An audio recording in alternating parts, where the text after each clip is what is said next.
In the heart of Nairobi, behind high electric fences and well-manicured lawns, stood the estate of Chief Otieno, one of Kenya's most powerful businessmen. From real estate to telecommunications, from logistics to media, Otieno's name echoed in boardrooms and government offices alike. But inside this empire of marble floors and gold-plated faucets, Chief Otieno had a hidden grief. His only son, Obuya Otieno, a gentle, soft-spoken 28-year-old man, had just returned from years of study in the United Kingdom. He was now ready to settle down and carry on the family legacy. Yet, finding a worthy wife was the challenge.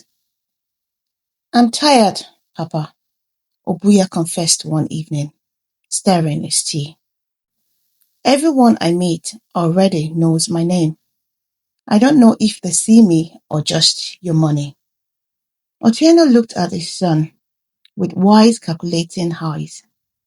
"Then let's show them something else," he said, tapping his temple. "What do you mean?" The chief gave a secretive smile. "Let them meet an old beggar instead."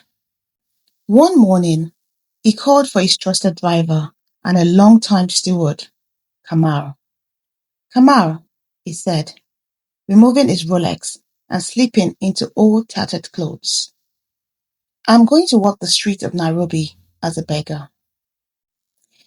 Kamal's eyes nearly popped out. "But Chief, what if people recognize you?" Otieno smiled. "I will change my face, my voice, and my smile. I want to find a woman who sees past the dust and sees dignity." So with fake teeth, great red locks, and a walking stick, Chief Otieno became Mzee Juma, the beggar who wandered from estate gates to roadside food stalls, always watching, always searching. A week later, Nairobi was abuzz with social media gossip. A strange old man, smelly and eccentric, was seen outside various fancy malls, sitting near luxury estates and muttering riddles. His name, Mzee Juma. No one knew where he came from. But behind the grim and tattered kitenge, it was Chief Otieno himself. With the help of a skilled makeup artist and a veteran costume designer, Otieno transformed his identity. His luxurious Mercedes was swapped for a old bicycle, his phone discarded, and every day he walked the streets, testing the hearts of women in secret. He visited churches, mosques, youth meetings, cafes, universities. Many women looked away. Some covered their noses. A few threw him coins without eye contact. But one thing was clear. None showed the character he sought. One gloomy Thursday, dark clouds rumbled over the city. Otieno, in his disguise, found himself in Kibera, one of Nairobi's largest informal settlements. The streets were muddy, and it was cold and hungry. The rain began to fall, and he huddled under a rusty kiosk roof. That's when he saw her. Naliaka Wasike, a young woman in a faded white nursing uniform, was rushing home after her evening shift. Her umbrella flipped in the wind, and her feet were soaked. But when she saw the old man trembling, she stopped. "Baba, are you okay?" she asked. "I'm cold," he murmured, "but I will leave." Without hesitation, she removed a scarf and draped it around him. "You shouldn't be out here in the rain. Come with me." He hesitated, watching her closely. Was this pity or genuine care? She led him to a nearby cafe. It wasn't fancy, just a wooden store with tea and chapati. But she paid for both and sat with him, even though others stared.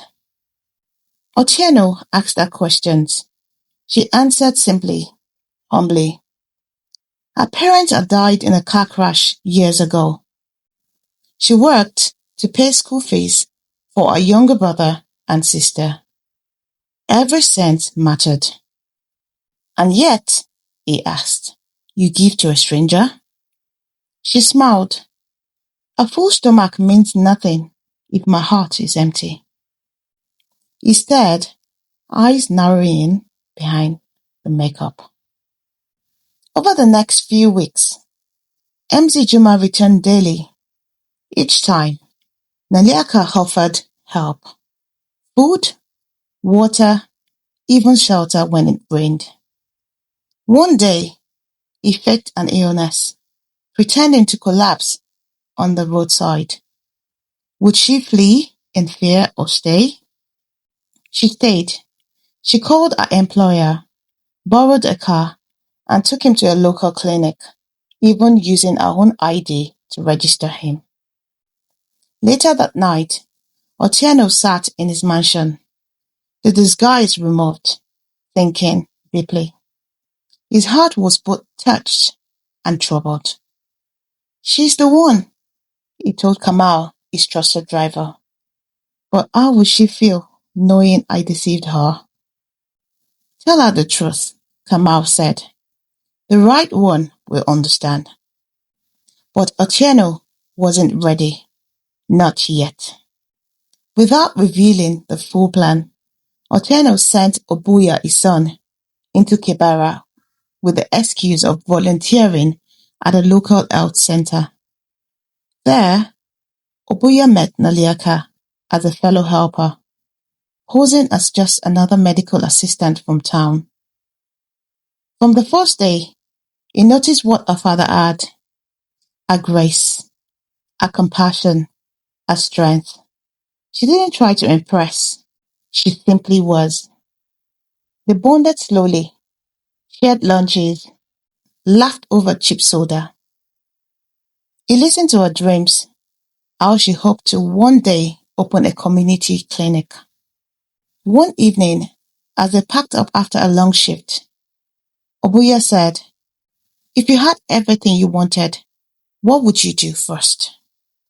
She looked up at the sky. I'd build a home where no old man ever sleeps hungry again. Obuya smiled quietly.